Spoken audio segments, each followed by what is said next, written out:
Hello everyone. Welcome back to Tristan's Electronic Garage. Here we have something a little different today. A Wurlitzer 2304S jukebox. Looks like it's missing some parts, huh? Well, it's okay. They're over here. I have them out right now. But I got this thing mostly working. It needs a new needle. So it still sounds a little shaky when you play a record, or a little noisy, I should say, but it plays records. The amplifier's been completely redone front to back, and the power supply's been redone front to back. And I just kind of wanted to talk through some of the pitfalls I had repairing this guy. First thing I want to say is this one's actually in immaculate condition considering this hinge isn't broken. Apparently these hinges are always broken because they're so small and they lift up this whole front lid. It's a lot of weight on that little hinge. But anyways, I am missing the coin door. This is how it came. Got it in an auction. But it will take your quarter. It will turn on the select light and you can select a record. So A1. Let's click it. There we go. Sorry. So it'll play your record. I'm going to play like 2 seconds of this because I don't want the video to get flagged, but you'll be able to hear...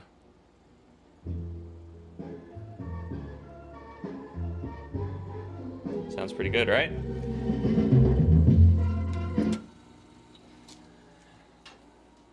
So I told it to quit. And then it turns back off. It's still in select mode because I haven't selected my 4 plays for a quarter on that. So I have the key somewhere and I misplaced it. I'm really upset about that. I have the key for the, it's got 2 locks, one on this side and one on this side to hold the front glass door down. So this video will kind of be a walkthrough of everything I fell into, but also how to run this thing, because I couldn't find a good video online of, hey, this is the Wurlitzer 2304, here's all the features, stuff like that. First of all, if you get one of these, you're going to want a manual, and you're not going to find a full manual online. You're going to want to buy a physical reissue of the manual. This is more or less critical. You're going to bang your head against the wall for hours trying to fix this thing without a manual. So let's start with how the power system works. Okay. Actually, here at the front, I'll start with this. See this little switch down here? Okay, you just got this jukebox. You need to get it home. How are you going to get it home? Well, you don't want to move with all these records in there, right? Okay, so that is going to release the motor from the wheel. So you can freely spin this without the motor trying to engage. So you pull that out. And you can freely spin this whole wheel, and you can take all the records out. Okay? Also, what you're going to want to do. Okay, that's pretty much it for the front. There's not much else you have to do. Other than I would also open this and take him out. I would definitely take him out, because he's just sitting in there. Like, you don't want him flopping around. Okay. So come to the back here. And I have it open already. So... usually there'll be a big door down here, which is, I'll show you, right there. That's that big door on the bottom. And then there's this middle part. Here's the top big door. That's the top. Okay, so get on in here. Okay, here's what mine looks like. Now, next thing to know, Wurlitzer used a lot of different amplifiers in their jukeboxes. They got replaced throughout the years and everything else, okay? So you're going to really want to look at what model number your amplifier is. Don't just go online and buy a recap kit for what the manual says will be in it, because it might not be. In my case, mine's a 538. This is a 538 amplifier. And the 538, you can look at pictures online of the different ones if your label's rubbed off. The label's right up here in the corner. You can see where it says Wurlitzer right under that. See how rubbed off it is? It's barely readable on mine. And I actually had to spend some time researching what the different models looked like, the 538, the 536, the 534, to figure out which one mine was, because they all look so close to each other. And mine was a 538 based on where the can caps were and where I have the chassis 12AX tube there at the top. Okay, so you get it home, you turn it on, and nothing happens. That's most likely what you're going to experience, and you're going to want to trace the circuit from the beginning. Okay, so power supply. This is my power supply. Yours may look different. The power supplies they made for each amplifier were all a little different. Okay, so let me get some papers on that, because this was one of the fun issues I experienced. Now look at this schematic here. This is for a 534, okay, which I don't have, right? Why do I have the schematic? Well, it's because I have the 534 power supply. This is my power supply. I have the full bridge RS1. I have the tube, the V12, which is a, what is it, a 5U4GB, yep. Okay, so this is my power supply. Now, if we look at the 538 schematic, which I have here, there is no full bridge. There's some diodes, but they don't have it in a full bridge. It's like a half bridge rectification going on or something. And they have another half bridge right here. This is not my power supply. So when I got this schematic, I quickly realized that I need something else supplemental for the power supply, because it's not the same. So when I got the capacitor kit for my 538, it also includes a capacitor kit for the power supply. And I was going through it and was like, well, this isn't right. These caps don't match any of the values I have physically in my power supply. And that's when I realized that this is the issue I have. My power supply is out of the 534, where my my amplifier is a 538. Okay? So look out for that. Look out for what power supply you have.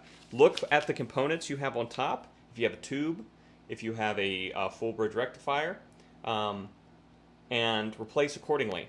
So always go off of what the values of the items actually physically located inside your jukebox look like, not just blindly following the schematic, because you might have a hodgepodge like I did. Okay, so you started the power supply, right? And mine had the full bridge. As you can see, I've replaced that with a modern replacement here. I still have my test point open to the air. I promise you I'll change that before I button this up and complete this project. But, so, the way that this works, and we're going to use the 534 schematic because we're starting at the power supply. Okay. Zoom us out here. The way this works is you turn this jukebox on, and the first thing that happens is this minus 30 volt rail is powered. Okay, and you'll see on there, see it says 36 volts on the negative lead. This says minus 30 volts. I'm sorry, it's really small. And that goes into this junction box. And that's all you get, folks. That's all you get to know. And then you see that from junction 5, where that minus 30 volts goes in, it comes back into 1 and comes down here to this coil and this capacitor. Okay? So let me tell you what's happening in this part of the circuit that it's not explaining to you. Okay, so you turn the jukebox on. It wants to make sure that it is safe to turn on these high power, these high power rails, 330 volt, you know. It doesn't want to turn these on until it knows it's safe to. This is probably some sort of anti-fire or, you know, safety feature, right? So what it does is, firstly, it makes sure that your mechanism up here is not experiencing some sort of jam or fault.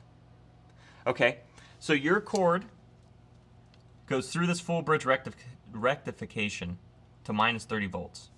All right? And then it comes up into this junction box. Well, junction box is actually this connection right here. And that goes up into your changer unit with all the fancy, stuff going on. Okay. So, that cable in 5 is going all the way up into the back here. And let's see if I can get you in there. You see the switch right here. There you go. That switch. It is going into that switch. And all that switch is doing is making sure that this arm is not tilted one way or the other. Like if you had a record get stuck and the wheel tried to spin, it would pull on the middle mechanism. And that would turn that switch off. Okay, because it's always turning this way. Okay, and then that would shut the whole operation down until someone came and fixed it. That's making sure that that isn't getting jammed. And that prevents the high voltage line from starting. Okay? So, the first thing I did is I went through and recapped the power supply. Okay? Now, I had a can cap right here. You see I've removed it. And I had I'll show you. I had a selenium rectifier. Okay? That was right here. This is the really old way of making diodes. Okay? And these are full of gas, and depending on who you talk to, some people will say, I've been working on those forever, and I've never seen one go bad. I would never replace one of those, okay? I replaced it with just a modern equivalent. Okay? That's just a full bridge rectifier with modern diodes. Now, there's something you need to understand about the differences between these two items here. The selenium rectifier has a much higher voltage drop across it. Okay, what does that mean? This has an internal resistance that is going to pull down your voltage, and the original creators were counting on this, right?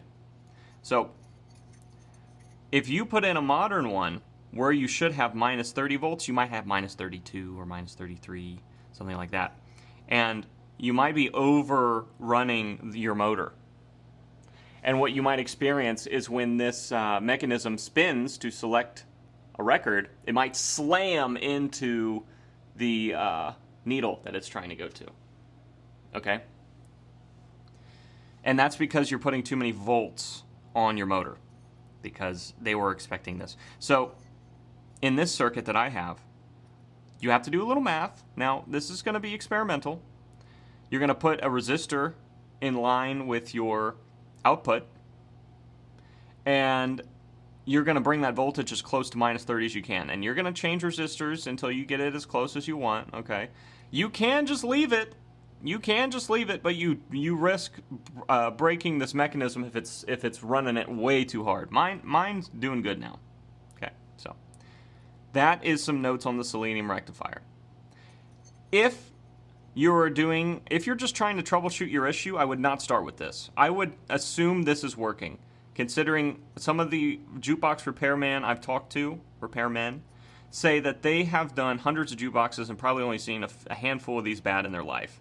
Even today, okay? Next thing. Okay, so we need to recap it. It had one big can cap on it, all right? So what did I do?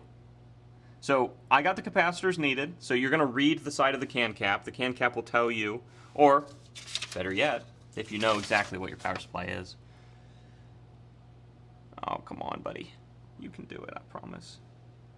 Okay, so I have a can cap in this. Let's go somewhere I can show you better. So, right here you can see I have two C26, B, C, and A. Okay, and they have a shape next to them. Well, that's because on the can cap, you will have a shape next to the legs that will tell you which capacitor you're looking at. On some of them, on most of them. Some of them don't. I've experienced both cases. In this machine, I've experienced both cases. So in the schematic here, it will show you the shape, the microfarad, and the voltage for each of those. So buy them respectively. And then, okay, Tristan, I bought my capacitors. How the hell am I going to wire them in? I mean, it's point-to-point soldering, man. I don't do point-to-point soldering. Well, I didn't either. So let me get what I used to fix this can cap, okay? Okay, what you're gonna want is get yourself a collection, and this is for all. If you're repairing any vintage electronics that have can caps in them, you're gonna want these. All right, these are terminal strips of various lengths, and they have a ground connection. So what I did is I drill a hole through the chassis. I put a bolt into the chassis, so that's my ground.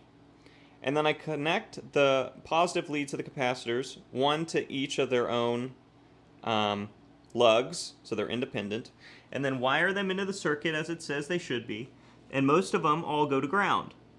So it will be the positive lead with whatever's tied to it, a resistor or whatever. Each one will be on its own leg, and then all negative legs will be tied to a common ground. One of these lugs. Usually, I have some 4s in here too. I would usually use a 4. This is a pretty big one with two negatives on it. But anyways, that is how you do the can caps. Okay. So replace your capacitors. If they're not bad now, they will be very soon. They're going on 50, 60 years old. I mean, this is a 1959 jukebox. So it's going on 60 years old here in a few years. Okay, next thing. Okay, the big thing, right? So you have recapped your power supply. Okay. Time for your amplifier. And ladies and gentlemen, let me tell you, it has a lot of capacitors. All right? Buy yourself a kit. All right? Buy yourself a capacitor kit. Now, this capacitor kit can be bought from Jukebox Friday Night. It can be bought from Victory Glass. All that. So what I did is I bought a tube kit and a cap kit from Jukebox Friday Night. Now, let me tell you, folks, this is expensive. That tube kit was $280. All right? And the capacitor kit was like $180. Okay? And then all you're going to do, I say that like this didn't take me like 5 hours to do, but you're going to replace all the capacitors on this printed circuit board. And I will show you clips of that right now of me, going through and replacing those. And then, just like you did, this is having a hell of a time with all the wires. Right here, bud. Come on. Just like you did with the 2 can caps on the power supply, you are going to get 2 terminal strips drilled in here. Actually, you can see my, right there, you can see my nut and bolt where I drilled through and added the ground for one of them. You are going to replace your can caps, okay? And all these parts for all this will be in your kit, okay? So, I'll tell you the issue I ran into is I had awful sound after I did this. Awful sound. And that can be from a variety of things. The main thing you want to look for, well, is that all your grounds are connected. Okay, so go through with a multimeter and probe everywhere you should have ground to the chassis. So just put your negative lead somewhere on this whole metal case, and then take your other negative lead and put it where you should have grounds on the tubes and everything else. I was missing ground on my volume control. And that was leading to one channel being really loud and distorted and the other channel being really quiet because it was not controlling the volume very well. And that has fixed most of my issues on this. Okay, let's say now you've recapped this circuit board, your amplifier, you've recapped it, okay? And it still sounds like crap. So, the next thing you're going to want to test is you're going to want to isolate if that issue in your sound is from the amplifier or from your needle, okay? Your needle inputs are all the way at the back. See those two? Those are coming from the top from the needle.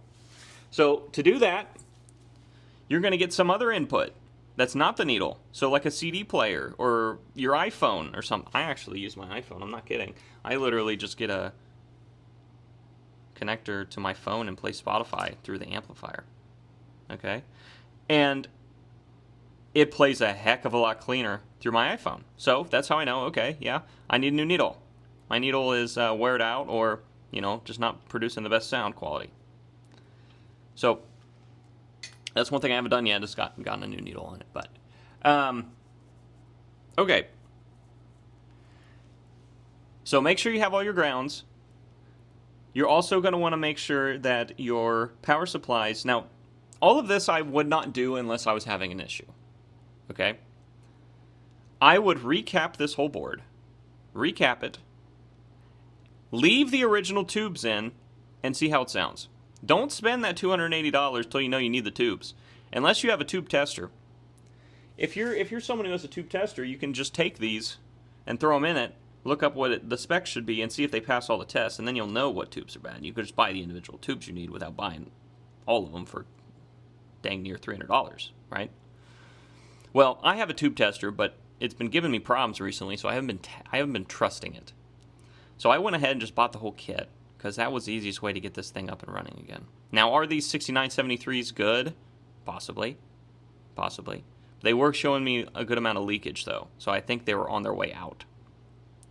Also, these 6973s were showing me, when I had them in the circuit, some red plating. Well, what's that? Red plating is when the side of this gets so hot that it glows red. You'll see, it'll be like in the middle of this right here, you'll see it glow bright red. And that usually indicates a voltage issue. Okay? So this is where when I dove into the voltages for these tubes.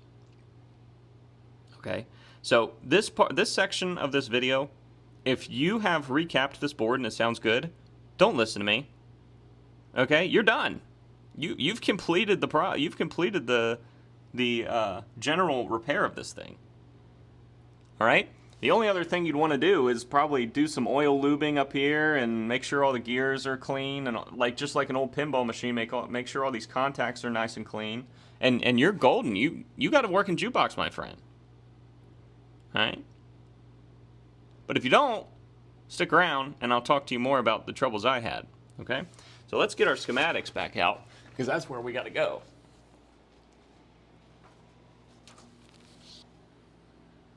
Okay. So, your 6973s are the amplifiers, or the sound amps, for this circuit. This is a 2304S jukebox. S stands for stereo. See? Stereophonic. So, everything is doubled.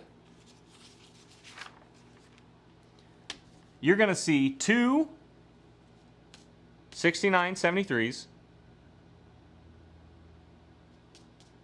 on each channel. Okay? This only shows one, but, it's stereo. So this circuit happens twice. If that makes sense. Okay? And it's very easy to see on the amplifier itself. It's kind of cut straight down the middle. One side is one channel and one side's the other channel. All right? So, what you're going to want to check. You have two big transformers on here, and they are supplying the high voltage needed to make these tubes work. So, and you got to be careful with this, because this, like I said, it's high voltage. It's like working on a CRT. You have 290 volts on pins 1 and 8, and 360 volts, or 380 volts, sorry, hard to read this, on 9. Make sure these voltages look good. Make sure on all 4 tubes, all 4 of the 6973s, these voltages are correct. Because if one of them is bad, that is why you sound like crap. Okay? And that's going to be the transformer's fault. You got to make sure your transformer's good. You can check your input to the transformer too and make sure the input is not bad. But if you recap your power supply and all that, it's probably good. Okay? But your transformers on your power supply could be bad as well. But I have never fixed an arcade machine that had a bad transformer. So it's usually not this. But the jukebox people I talk to seem to think that these guys kind of fail kind of frequently. Maybe it's an age thing. Next thing, okay? Your cathode is going to have 20 volts on it. Okay? I think they call this the grid bias, or I don't know. I think coming out here is the grid bias. Okay. This is a cathode biased circuit. So you should see near 0 volts on pins 3 and 6 of these tubes. Okay? Also, to make sure this 20 volt is continuously DC and doesn't have any ripples or anything, you're going to see a resistor and a capacitor tied to ground, and this is in one of your can caps inside the amplifier. Now, well, wait a minute. This one doesn't seem to have one. How is this staying 20 volts? It doesn't. That was my question too, ladies and gentlemen. I think this schematic is just assuming that you understand that this is happening down here too. Because why in the world would only one of these 20 volt lines need a filter cap and a resistor? That just doesn't make no sense. Now, when I went through mine, this was wired up with a capacitor and a resistor, as it should be. It just isn't in the schematic. Don't know why. So make sure your cathodes, which I'm pretty sure that's what it's called, pin 7s. Pretty sure pin 7's cathodes, cathode bias. Make sure these have a capacitor and a resistor going to ground. Make sure the ground's good on both of them. Okay? Because without that 20 volts, that is going to let the voltage run wild on this, and that will make your tube's red plate. Okay? That's an issue I had. Now that red plating damaged these tubes. That's why I just bought a whole new tube kit. Because I had damaged tubes and everything else. So replace your tubes, people. Okay. What else did I have to check out on this guy? Well, here's your volume control. This is a circuit I was talking about. I'll just tell you right now. These are the grounds I was missing. These 3 grounds were not found in my circuit. And this is the volume control tube. And that was leading to my awful sounding output. So, check the grounds. Okay? And make sure the power supply that you're fixing is the right one. Okay? So, I'll just walk through one more time how this works. You plug it in, 30 volts is coming through this full bridge rectifier. Oh, we cannot do this one here. Coming through this full bridge rectifier, and that's going up to that switch, that safety switch, up in near the mechanism that spins the thing around. It's coming back down, it's going through the solenoid. This solenoid, if it has the 30 volts, making sure the 30 volts is working, it activates and makes this switch connect. And that completes the circuit for your high voltage lines. Okay? That completes the circuit and turns on your amplifier. So when this is sitting here, not doing anything, in select mode, the amp isn't on. Look, tubes aren't on. They're not doing anything. It isn't until I select a song and the 30 volts start spinning this wheel that solenoid closes and I get full voltage on my amplifier. Okay? And then all the rest is just happening in the amplifier. So go through when you get your, if you buy your kit, anyone who sells a good quality kit will send you the schematic with it. And then you can go through this whole list of capacitors and match them up with the ones in circuit and replace them respectively. And then, when you're done, you should have a good working jukebox. If you have any questions, feel free to reach out to me. I'm happy to answer them. Yeah. The only other thing I can say, and I didn't have this issue, is that let's say you play a record and then the record ends and it's just really loud popping noises and stuff like that. Well, right there on the top, you see that thing that's plugged in? That's called the muting coil or the muting socket. So that mutes the sound when the record's not playing. So something in this mechanism might be out of whack. And like I said at the very beginning of this video, you're going to want to buy the schematic. Buying the schematic is going to tell you all the calibration steps you need to do to make sure everything on this top part's working. The record's getting loaded all the way. The needle's starting at the beginning of the record. All these things need calibrated. Okay? Jeez. Then, you have one more fun thing to do, and that's get new cards. So you actually know what records are in what spots, because, like, what the heck, man? Now, one more quick tip here. This number under is what that actual record is. So the left side of that record's C8, the right side's, or it's C7, and the right side's C8. That's this record right here. See how those numbers above it are completely unrelated, and you're like, what the heck? It says refer to lower ring when loading records, okay? Because what this top ring is doing is it's offset. So that, see in the middle of this, it says record now playing and has a hole. That is going to show the current record being played. But if the current record being played, of course, is going to be over here because that's where it has to load it, then all the way up here, it has to say that number. So there's that offset there. So don't refer to this top one. This top one's just telling the customer what record it's currently playing. Okay? So then you got to make new cards. And I'll let you in on a secret on that too. And that is on mikesarcade.com. You can print these. He has a web page that allows you to type in the artist name and everything else, and it will show you here.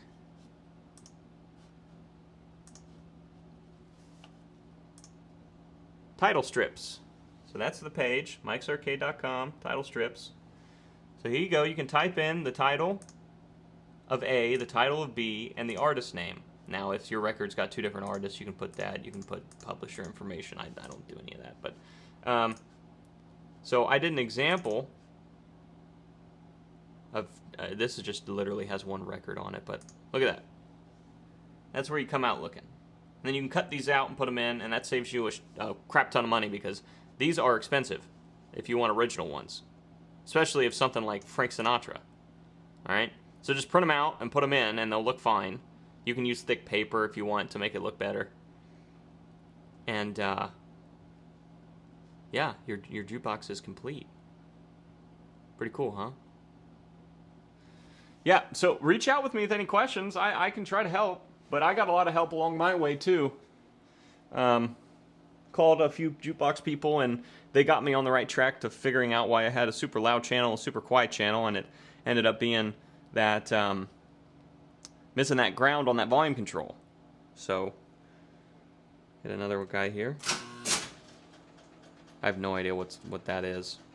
All these records I just threw in here for testing purposes, but hopefully I picked one that actually is populated.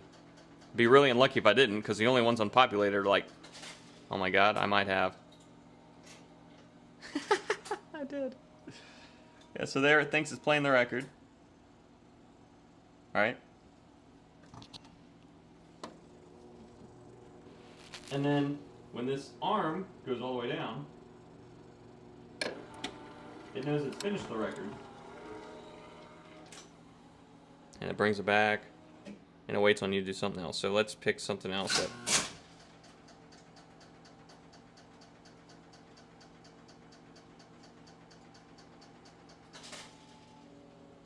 There you go.